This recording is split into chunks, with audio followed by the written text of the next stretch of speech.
বিয়ের পর থেকেই দেখি গবেষণা করো। কি নিয়ে গবেষণা করো? বিয়ের পরে মেয়েরা অশান্তি কেন করে তাই নিয়েই গবেষণা করি। বিয়ের পরে মেয়েরা অশান্তি ইচ্ছা করেই করে। ইচ্ছা করে অশান্তি করে? কিন্তু কেন? ভালো হয়ে থাকলে তো আরো 2-3টা বিয়ে করে নিয়ে আসবা, তার জন্য। আপনি কে? আমি ডক্টর টোম্পা, অনলাইন শপিং থেকে আমাকে পাঠাইছে। জি বলেন। আপনার ওয়াইফ অসুস্থ, তার চেক আপ করানোর জন্য আসছি। আমার বউ অসুস্থ আপনারা কি করে জানলেন? 3 দিন ধরে অনলাইনে কোনো শপিং করে নাই তো, তাই।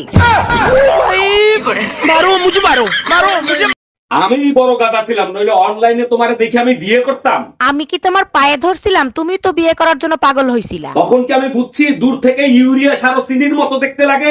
এখন আর কিছু করার নাই সোনা, ওই ইউরিয়া সারই চিনি ভেবে খাবা।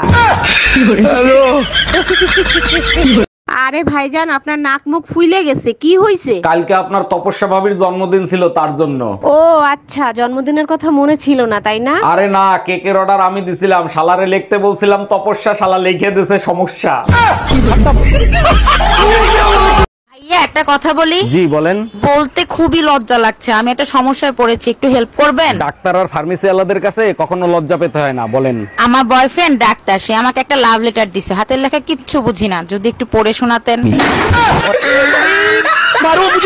শোনো, তোমাকে না একটা কথা বলার ছিল। সবসময় তো তুমিই বলো, আমাকে কি বলার সুযোগ দাও? বিয়ের পরে আমি তোমার সব দুঃখ কষ্ট ভাগ করে নিতে চাই। কিন্তু আমার তো কোনো দুঃখ কষ্টই নেই। আরে বোকা, আমি বিয়ের পরের কথা বলছি। ও আচ্ছা।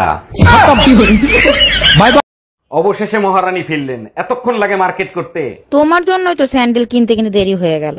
দেখো তো পছন্দ হয় নাকি। এটা কি স্যান্ডেল কিনে নিয়েছো? এটা লেডিস স্যান্ডেল। আরে বোকা, পরবো আমি, খাবা তুমি। ও আচ্ছা। জানিস বন্ধু, শরতের ষষ্ঠীতে ফেটে যায় অসুরের, আর জ্যৈষ্ঠের ষষ্ঠীতে ফেটে যায় শ্বশুরের।